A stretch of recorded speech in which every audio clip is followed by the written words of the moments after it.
Hello friends, Advik classes में आपका स्वागत है। फ्रेंड्स, हम लोग शुक्ल जी की पुस्तक को पढ़ रहे हैं और साथ ही साथ निबंध विधा को भी देख रहे थे।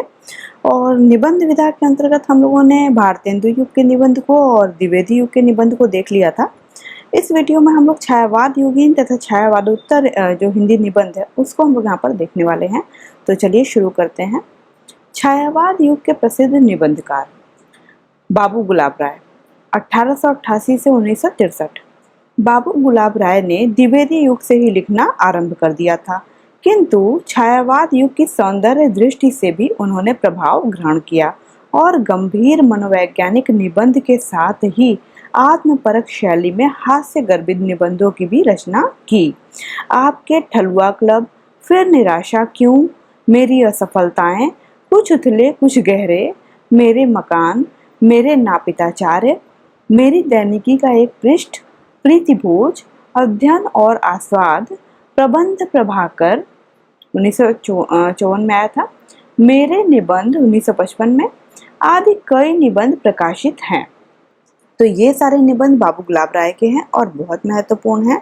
ठीक है, ठलुआ क्लब, मेरी सफलताएं, ये सब कई बार एग्जाम में आया हुआ क्वेश्चन है, तो बिल्कुल ध्यान में रखना है। आगे हैं चतुरसेन शास्त्री 1891 से 1960, अंतस्थल 1921 में आया था, तरलाग्नि 1936, मरी खाल की हाय 1939 में, आदि आपके प्रसिद्ध निबंध संग्रह हैं।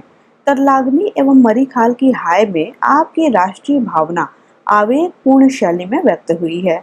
यह आवेगज राष्ट्रीयता छायावाद युग की एक विशेषता थी। तो छायावाद युग की जब विशेषता की बात आती है तो ये ध्यान में रखना है कि राष्ट्रीयता, आवेगज राष्ट्रीयता भी छायावाद युग की एक विशेषता थी।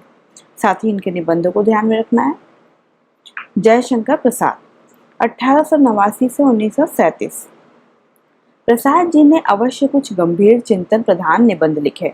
उनके काव्य कला तथा अन्य निबंध, जो कि 1939 में आया था, यथार्थवाद और छायावाद तथा रस शीर्षक निबंध छायावाद युग में ही लिखे गए हैं। इन निबंधों के माध्यम से प्रसाद जी ने छायावाद की सूक्ष्म सौंदर्य चेतना, अतीन्द्रता, कल्पना प्रियता, सर्वात्मवादिता आदि विशेषताओं का समर्थन भारतीय संस्कृति, दर्शन एवं साहित्य दृष्टि के आधार पर किया है। साहित्य की प्रवृत्तियों का उनका विवेचन नितांत मौलिक है। ठीक है फ्रेंड्स, ये जो है काव्य कला तथा अन्य निबंध, ये अभी जल्दी एग्जाम में आया था कि ये किसकी रचना है, ऐसा क्वेश्चन पूछा था, तो इम्पोर्टेंट है। आगे है सूर्यकांत त्रिपाठी निराला 1896 से 1961। इनका जो जन्म काल है इन लोगों का सबका ध्यान में रखना है। निराला जी ने साहित्य और भाषा की समस्याओं के अतिरिक्त सामाजिक एवं राजनीतिक विषयों पर भी निबंध लिखे हैं। प्रबंध प्रतिमा उनके बहुमुखी व्यक्तित्व का प्रतिनिधित्व करने वाला निबंध संग्रह है। इसके अतिरिक्त इनके प्रबंध प्रतीक्षा, प्रबंध पूर्णिमा, चाबुक, चयन, प्रबंध पदम नामक निबंध प्रसिद्ध हैं। तो इनके सारे ये जो प्रबंध प्रतिमा, प्रबंध प्रतीक्षा, ये सारे निबंध महत्वपूर्ण हैं। और प्रबंध देखिए, सबके नाम के आगे प्रतिमा, प्रतीक्षा, पूर्णिमा ऐसे लगा हुआ है, लड़कियों के नाम लगे हैं। इनकी अपनी पुत्री भी थी सरोज, तो उस हिसाब से ध्यान में बैठाया जा सकता है कि इन्होंने प्रबंध के आगे जो नाम लगाया, प्रतिमा है, प्रतीक्षा है, पूर्णिमा है। जबकि अभी हम लोगों ने ऊपर एक निबंध देखा था, देखिए बाबू गुलाब राय का हम लोगों ने यहाँ पर देखा था, इसमें भी प्रबंध था लेकिन प्रभाकर है, प्रबंध प्रभाकर है। ठीक है ना, प्रभाकर माने सूर्य, गुलाब है ये, इनको तो सूर्य की जरूरत पड़नी ही है। ठीक है, तो इस तरीके से किसी किसी थॉट के थ्रू दिमाग में बात को हम लोग रख सकते हैं। ठीक है, तो देखिए इनका ये है। आगे है, निराला के निबंध साहित्य को देखकर सहज ही अनुमान लगाया जा सकता है कि उनकी दृष्टि कितनी व्यापक और विचार शक्ति कितनी सूक्ष्म एवं प्रखर थी। उनकी स्वच्छंद चेतना क्रमशः जीवन के व्यापक एवं खुदरे यथार्थ को स्वीकारती हुई आगे बढ़ी है। राहुल सांस्कृत्यायन ने भाषा और साहित्य के संबंध में सुलझे हुए प्रगतिशील विचार अपने निबंधों में व्यक्त किए हैं। यूं तो उनके निबंध अधिकतर यात्रा विवरण के रूप में शुरू हुए हैं।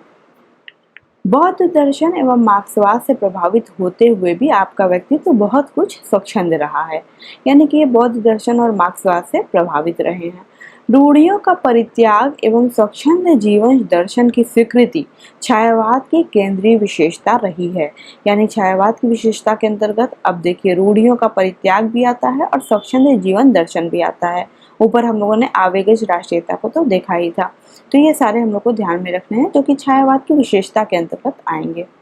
अब आते हैं छायावादोत्तर हिंदी निबंध साहित्य को देखते हैं। संप्रति यानी कि इस समय हिंदी निबंध लेखकों की दो पीढ़ियां समानांतर चल रही हैं। पहली पीढ़ी उन निबंधकारों की है जो छायावादी युग या उसके कुछ बाद से लिखते आ रहे हैं और अब दिवंगत हो गए हैं। दूसरी पीढ़ी नए लेखकों की है जिनमें विषय और शैली दोनों की नवीनता है। तो फ्रेंड्स, ये जो छायावादोत्तर युग है इसको दो पीढ़ियों में बांट दिया गया है। ठीक है, पहली पीढ़ी में जो है वो थोड़े पुराने हैं, जो छायावाद के पहले से लिखते आ रहे हैं, और जो दूसरी पीढ़ी के अंतर्गत नए लेखकों को रखा गया है। तो इस वीडियो में हम लोग सिर्फ प्रथम पीढ़ी को ही देखने वाले हैं, क्योंकि सारा डालूं तो वीडियो बहुत लंबी हो जाएगी। चलिए प्रथम पीढ़ी को देखते हैं। इसके अंतर्गत आते हैं माखनलाल चतुर्वेदी 1889 से लेकर के 1968।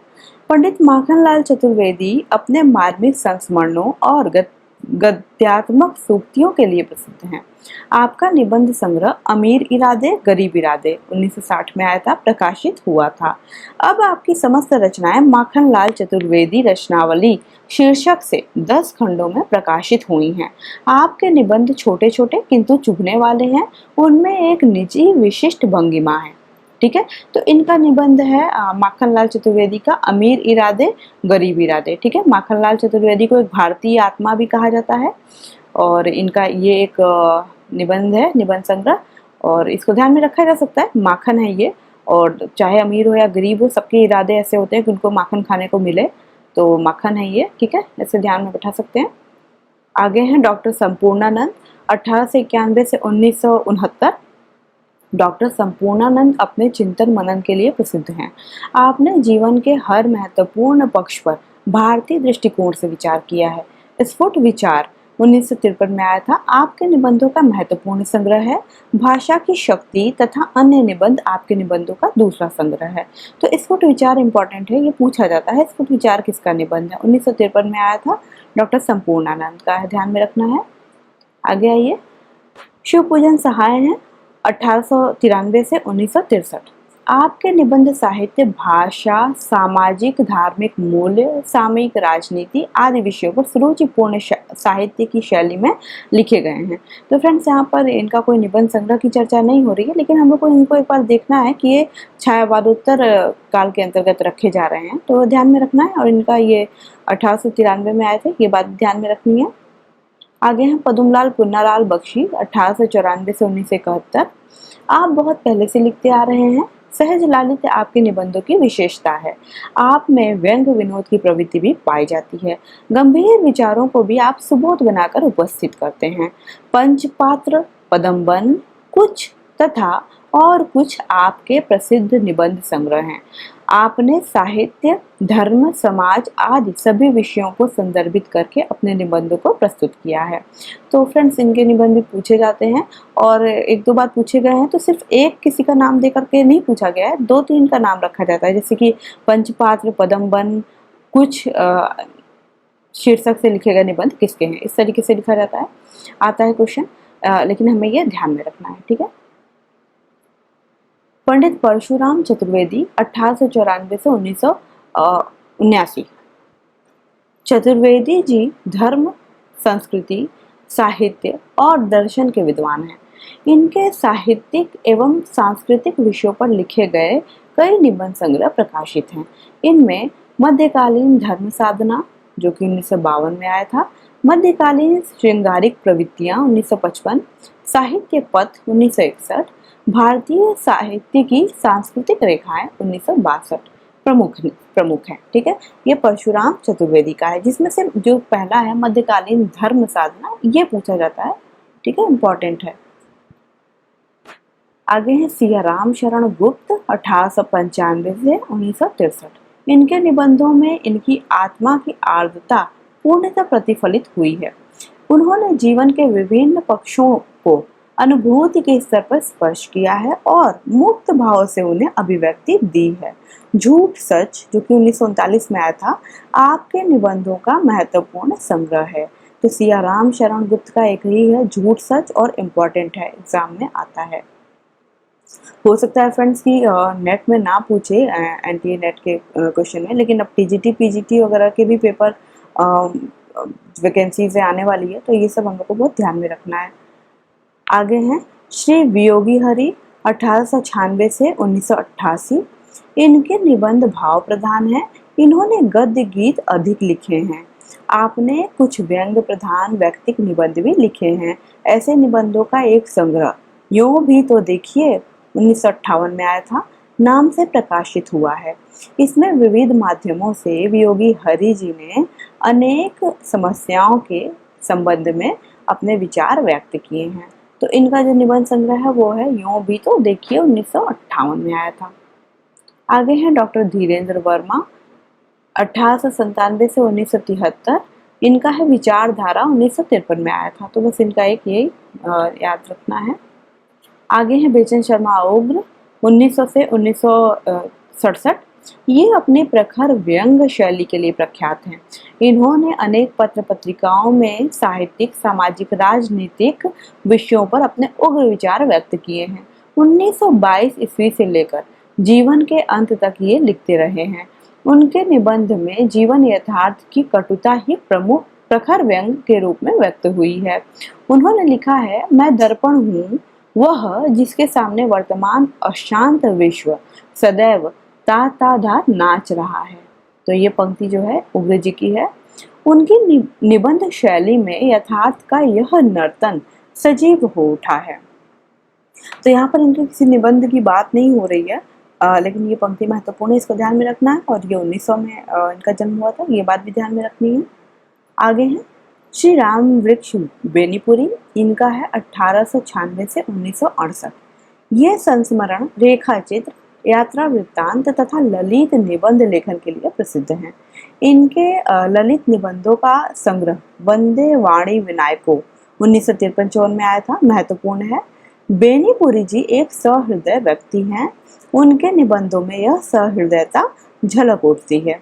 ठीक है, तो राम वृक्ष बेनीपुरी का वंदे वाणी विनायको 1953 में आया था।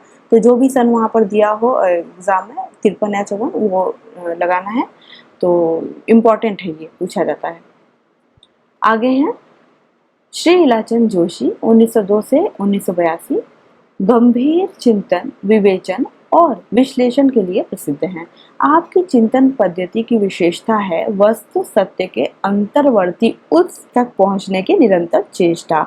इसी कारण आप मनोवैज्ञानिक चिंतन से विशेष प्रभावित हैं। आपके विचारात्मक निबंधों के कई संग्रह प्रकाशित हैं। इनमें साहित्य सर्जना, विवेचना, विश्लेषण, साहित्य चिंतन तथा देखा परखा प्रमुख है। तो ये इनके सारे बहुत ज़्यादा महत्वपूर्ण हैं और इसको क्रम से लगाने के लिए भी आ जाता है, और इसलिए सारा इनका सन के साथ याद रखना है। आगे हैं यशपाल जी 1903 से 1976। प्रसिद्ध कथाकार ही नहीं, सफल निबंध लेखक भी हैं। आप मार्क्सवाद से प्रभावित साहित्यकार हैं। तो यशपाल जो है वो मार्क्सवाद से प्रभावित हैं, ये ध्यान में रखना है। और समाज के रूढ़ि जर्जर ढांचे में परिवर्तन के लिए सतत संघर्षशील रहे हैं। न्याय का संघर्ष 1940 में आया था, बात बात में बात 1950, देखा सोचा समझा 1951 आदि आपके प्रसिद्ध निबंध संग्रह हैं। ठीक है, यशपाल का ये तीनों बहुत महत्वपूर्ण है। बात बात में बात कई बार पूछा जाता है, देखा सोचा समझा ये सब महत्वपूर्ण है, तीन ही है, याद रखना है। आगे हैं डॉक्टर वासुदेव शरण अग्रवाल 1904 से 1966। इतिहास एवं संस्कृति के अन्वेषक, अध्येता, विचारक एवं व्याख्याता के रूप में प्रसिद्ध हैं। आपके पृथ्वी पुत्र, माता भूमि, कला और संस्कृति, वेद विद्या, वाग्धारा आदि प्रसिद्ध निबंध संग्रह हैं। तो इनका ये पृथ्वी पुत्र, माता भूमि ये सारे महत्वपूर्ण है, और कला और संस्कृति ज़्यादा महत्वपूर्ण है। आगे हैं जैनेन्द्र कुमार 1905 से 1988। ये गांधीवादी दार्शनिक एवं विचारक साहित्यकार हैं। ये लिखते समय प्रत्येक वाक्य रचना के साथ सोचते चलते हैं, पाठक के मन को कभी आगे पीछे झटका देते हुए और कभी प्रश्न की गहराई में डुबाते हुए आगे बढ़ते हैं। आपकी लेखन शैली में आकर्षण है, चाहे यह आकर्षण उलझाव का ही क्यों न हो। मतलब कि पाठक इनको पढ़कर उलझ जाता है, लेकिन उसको बिना पढ़े रह भी नहीं पाता है। इनके जो निबंध संग्रह है वो कुछ इस प्रकार से हैं। प्रस्तुत प्रश्न 1936, जड़ की बात 1945, सर्वोदय 1951, साहित्य का श्रेय और प्रेम 1953, मंथन 1953, सोच विचार 1953, काम प्रेम और परिवार 1953, इतस्ततः 1963, समय और हम 1964 और परिप्रेक्ष्य 1977 आपके प्रसिद्ध विचार प्रधान निबंध संग्रह हैं।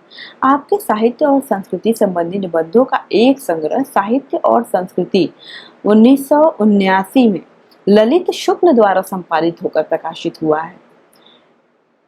इसमें धर्म, नीति, विज्ञान, राजनीति, कला, नैतिकता आदि छंदों में साहित्य की रचना और महत्ता का विवेचन किया गया है। तो इनका ये जो साहित्य और संस्कृति है ये सबसे अंत में आया है, इसको ध्यान में रखना है।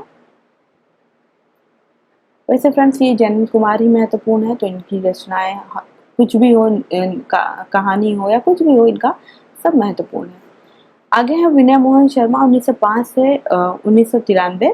डॉक्टर विनय मोहन शर्मा के निबंधों में गंभीर अध्ययन, सूक्ष्म अंतर्दृष्टि एवं प्रौढ़ चिंतन के साथ ही संवेदनशीलता भी है, इसलिए इनके निबंध सरस होते हैं।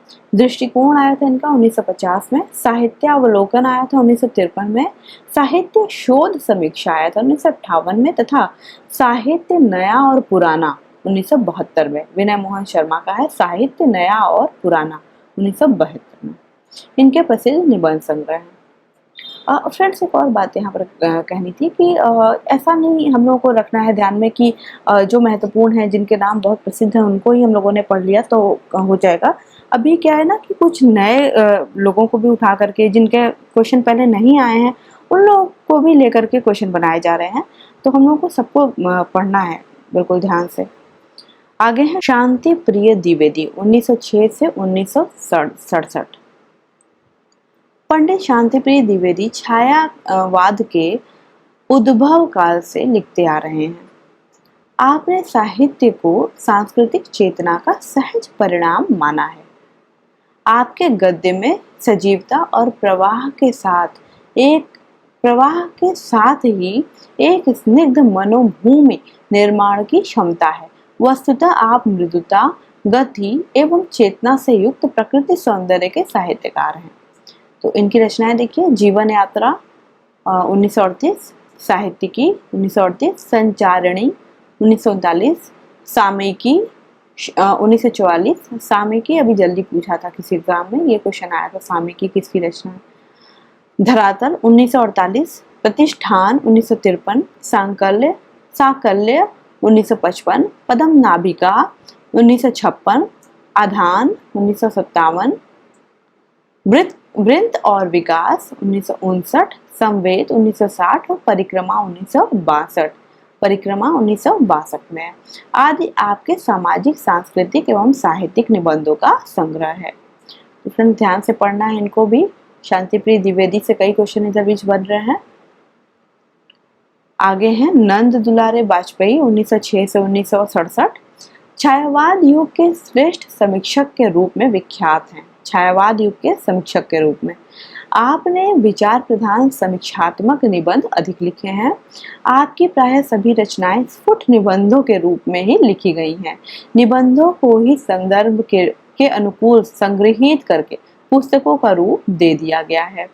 हिंदी साहित्य 20वीं शताब्दी 1942 में आया था। कहने की आवश्यकता नहीं है फ्रेंड्स, ये बहुत ज्यादा महत्वपूर्ण है, हर बार ही आ जाता है लगभग ये क्वेश्चन। हिंदी साहित्य 20वीं शताब्दी 1942, आधुनिक साहित्य 1950, नया साहित्य नए प्रश्न 1955, राष्ट्रभाषा की कुछ समस्याएं 1961, राष्ट्रीय साहित्य 1965, नई कविता 1976, रस सिद्धांत 1977, हिंदी साहित्य का आधुनिक युग 1978, आधुनिक साहित्य सृजन और समीक्षा 1978, रीति और शैली 1979 आदि रचनाओं में आपके निबंध ही संग्रहित हैं। तो फ्रेंड्स, ये जितने भी हैं नंद दुलारे वाजपेयी के, हर एक जो निबंध है वो संग्रह सब कुछ बहुत महत्वपूर्ण है। ना सिर्फ आपको निबंध याद रखना है बल्कि सन के साथ याद रखना है, क्योंकि कई बार क्रम से लगाने के लिए आ जाता है और आता ही है। इनके निबंधों में से एक दो जरूर पूछता है। आगे हैं विश्वनाथ प्रसाद मिश्र 1906 से 1982। अपनी गंभीरता के साथ ही गूढ़ साहित्यिक व्यंग विनोद के लिए भी प्रसिद्ध हैं। समय समय पर लिखे गए आपके निबंधों का संकलन हिंदी का सामयिक साहित्य 1951 नाम से प्रकाशित है। इसमें महावीर तीर्थ की यात्रा और हाँ मेधिके जैसे संस्मरणात्मक निबंध आपकी रचनात्मक प्रतिभा के द्योतक हैं। तो इनका जो निबंध संग्रह है वो हिंदी का सामयिक साहित्य है, 1951 में आया था। निबंधों का संकलन है। आगे है कन्हैयालाल मिश्र प्रभाकर 1906 से 1995। ये छायावाद युग के रचनाकार हैं। आपके नई पीढ़ी नए विचार 1950 में आया था। जिंदगी मुस्काई 1954। बाजे पायलिया के घुंघरू 1957। माटी हो गई सोना 1957। महके आंगन चहके द्वार, क्षण बोले कण मुस्कुराए मुस्काए, जिए तो ऐसे जिए, अनुशासन की राह में 1977 में आया था द्वितीय संस्करण इसका। जिंदगी लहलाई 1954 में आया था। आदि प्रसिद्ध निबंध संग्रह है। मिश्र जी के गद्य में जीवन को नया संस्कार देने की उत्कट कामना है। वह अद्भुत ऊर्जा से दीप्त और तरल संवेदना से सिक्त है। ठीक है, ये इनका भी बहुत इम्पोर्टेंट है, कई बार आता है। ये जिंदगी मुस्काई, जिंदगी लहलाई, ये सारे कई बार आते हैं। माटी हो गई सोना, ये सब महत्वपूर्ण है, याद रखना है। आगे हैं पंडित हजारी प्रसाद द्विवेदी 1907 से 1979। द्विवेदी जी निर्विवाद रूप से छायावादोत्तर निबंधकारों में सर्वश्रेष्ठ हैं। आपके निबंधों की आधार भूमि भारतीय संस्कृति है। किसी भी पुष्प, पौधे, पशु या पक्षी को माध्यम बनाकर एक मनोरम भाव भूमि की सृष्टि करते हुए भारत के अतीत और वर्तमान साहित्यिक जीवन की सरसता को छू लेना द्विवेदी जी के लिए एक सहज व्यापार है। आपके श्रेष्ठ निबंधों में आत्मव्यंजना का तत्व प्रधान है। अशोक के फूल आया था 1948 में। कल्पलता 1951 में। मध्यकालीन धर्म साधना 1952। विचार और वितर्क 1957। विचार प्रवाह 1959। कुटज 1964। आलोक पर्व 1972 आपके प्रसिद्ध निबंध संग्रह हैं। आपके निबंधों में विचारात्मक, भावात्मक, आत्मव्यंजक, कथात्मक, वर्णनात्मक आदि सभी शैली तत्व मिल जाते हैं। तो फ्रेंड्स, कहने की बिल्कुल भी आवश्यकता नहीं है, इनका तो सब कुछ बिल्कुल क्रम से याद रखना है। जो भी है यहाँ पे जितनी रचनाओं के नाम दिए हैं सबको बिल्कुल क्रम से याद रखना है, बहुत ज्यादा महत्वपूर्ण है। आचार्य शुक्ल के बाद हिंदी निबंध को नवीन मोड़ देकर आचार्य द्विवेदी ने ऐतिहासिक महत्व का कार्य किया है। लालित्य और आत्मव्यंजना की दृष्टि से आपका कोई प्रतिद्वंदी नहीं है। अशोक के फूल, नाखून क्यों पड़ते हैं, देवदारू, कुटज, बसंत आ गया, वर्षा, घनपति से घनश्याम तक, मेरी जन्मभूमि, घर जोड़ने की माया आदि निबंध हिंदी निबंध साहित्य के क्लासिक बन गए हैं। तो फ्रेंड्स, इनके निबंधों को भी ध्यान में रखना है। ये निबंध हैं। आगे है महादेवी वर्मा 1907 से 1987। आप अलंकृत, भावमय, विचारपूर्ण एवं प्रांजल गद्य रचना में अद्वितीय हैं। निबंधों में महादेवी के विचार के क्षण मूर्त हुए हैं। निबंधों में महादेवी के विचार के क्षण मूर्त हुए हैं। उनके निबंध मूलतः विचार प्रधान है, किंतु उनमें अनुभूत्यात्मक संवेदनशीलता भी कम नहीं है। स्वयं महादेवी के शब्दों में कहा जाए तो निबंधों में उनके विचार भाव की सीमा रेखा पर स्थित हैं। इनका श्रृंखला की कड़ियां 1942 में, क्षणदा 1957, साहित्यकार की आस्था तथा अन्य निबंध 1954 में आया था। आदि प्रसिद्ध निबंध संग्रह हैं। तो श्रृंखला की कड़ियां बहुत महत्वपूर्ण है। वैसे तो महादेवी वर्मा ही महत्वपूर्ण है, इनकी हर एक चीज महत्वपूर्ण है, तो ध्यान में रखना है। आगे है, श्रृंखला की कड़ियां में भारतीय नारी की विषम परिस्थितियों को अनेक दृष्टियों से देखा गया है। इन निबंधों में महादेवी ने पहली बार भारतीय नारी को सभी अनैतिक और अशोभनीय सामाजिक बंधनों को तोड़कर आगे बढ़ने का संदेश दिया है। फ्रेंड्स, यहाँ पर देखिए एक बात बतानी थी, पिछले 2 बार से ऐसा हो रहा है कि जो श्रृंखला की कड़ियां में इनके निबंध हैं उससे कोई लाइन उठा करके दे दी जा रही है और पूछ ली जा रही है कि ये लाइन किसकी है। 2 बार ऐसा हो चुका है, अब पिछले बार आया था और उसके भी पहले एक बार आया था। 2 बार ऐसे क्वेश्चन आए हैं इनके श्रृंखला की कड़ियां से। तो अगर संभव हो पाए तो इनका जो श्रृंखला की कड़ियां जो निबंधों का संग्रह है उसको भी एक बार पढ़ लेना सही रहेगा। उसमें जितने निबंध दिए हैं एक बार उसको भी पढ़ लेना चाहिए अगर संभव हो पाए तो। आगे है, छड़दा में यात्रा वर्णनों के अतिरिक्त कला और साहित्य के विविध पक्षों पर मौलिक विचार व्यक्त किए गए हैं। साहित्यकार, देखिए ये बात ध्यान में रखनी है कि छड़दा में जो है वो यात्रा वर्णनों की चर्चा हुई है, ठीक है।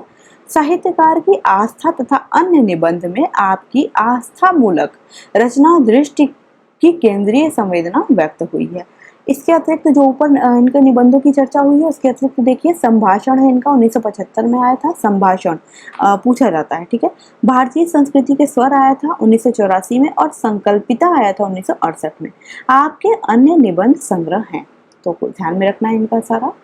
आगे हैं हरिवंश राय बच्चन 1907 से 2003। इनके 2 निबंध संग्रह नए पुराने झरोखे जो कि 1962 में आया था और टूटी छूटी कड़ियां 1973 में प्रकाशित हैं। इन निबंधों में इनका साहित्यिक जीवन अनुभव संस्मरणात्मक शैली में साकार हो उठा है। तो इनके 2 हैं, ध्यान में रखना है, ये भी महत्वपूर्ण है। आगे हैं भगवत शरण उपाध्याय 1908 से 1982। आपने संस्कृति और कला संबंधी अनेक निबंध लिखे हैं।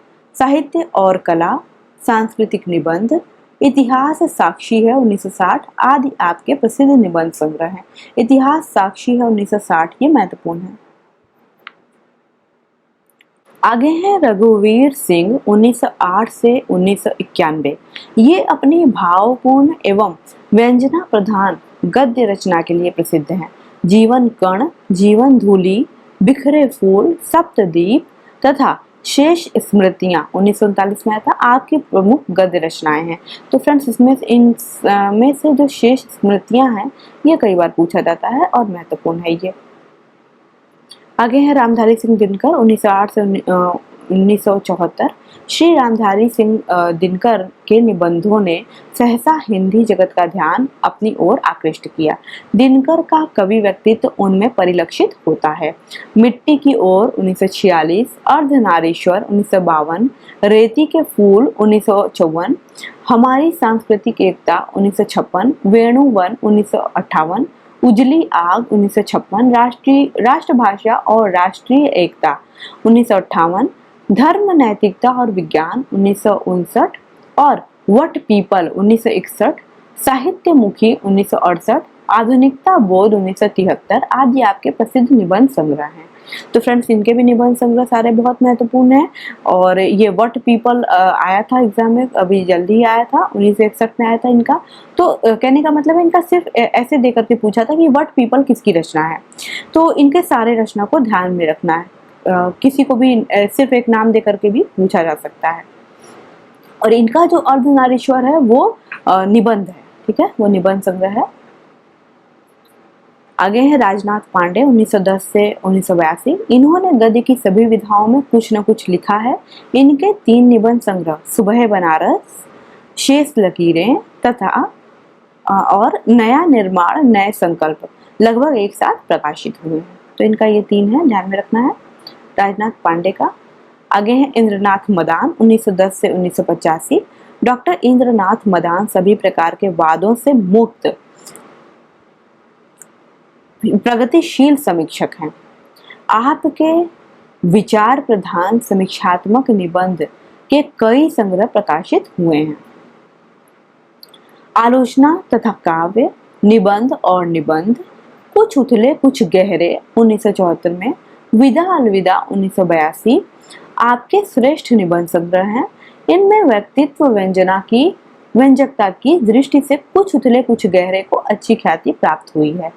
तो कुछ उतले कुछ गहरे नाम का ही एक निबंध संग्रह हम लोगों ने देखा था, बाबू गुलाब राय को देख रहे थे जब हम लोग, तो उनका भी था और इनका 1974 में आया था। ठीक है, और ये यहाँ पर लास्ट वाली जो लाइन है कि इस दृष्टि से कुछ उतले कुछ गहरे को अच्छी ख्याति प्राप्त हुई है, अर्थात ये महत्वपूर्ण है इंद्रनाथ मदान का। आगे ठाकुर राम आधार सिंह 1913 से 1956, इनका निबंध संग्रह माटी का फूल 1953 में आया था, प्रकाशित है। स्वयं लेखक के शब्दों में भावों की कुटी में विचारों के वार्तालाप के रूप में उनके निबंधों की सृष्टि हुई है। लहरपंथी 1957 में आया था। लहरपंथी का प्रकाशन आपकी मृत्यु के बाद हुआ। इसमें लहर और पंथी के बीच वार्तालाप शैली में दार्शनिक तत्वों का विवेचन किया गया है।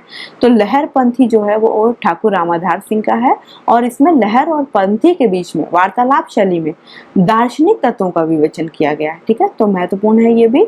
और फ्रेंड्स, यहाँ पर प्रथम पीढ़ी के जो जितने भी निबंध लेखक थे वो यहाँ पर कंप्लीट हो जाता है हमारा। अब हम लोग द्वितीय पीढ़ी को, जो छायावादोत्तर युग की जो द्वितीय पीढ़ी है, उसको हम लोग अपने अगले वीडियो में देखेंगे। तो प्लीज चैनल पर बने रहना। सुनने के लिए धन्यवाद।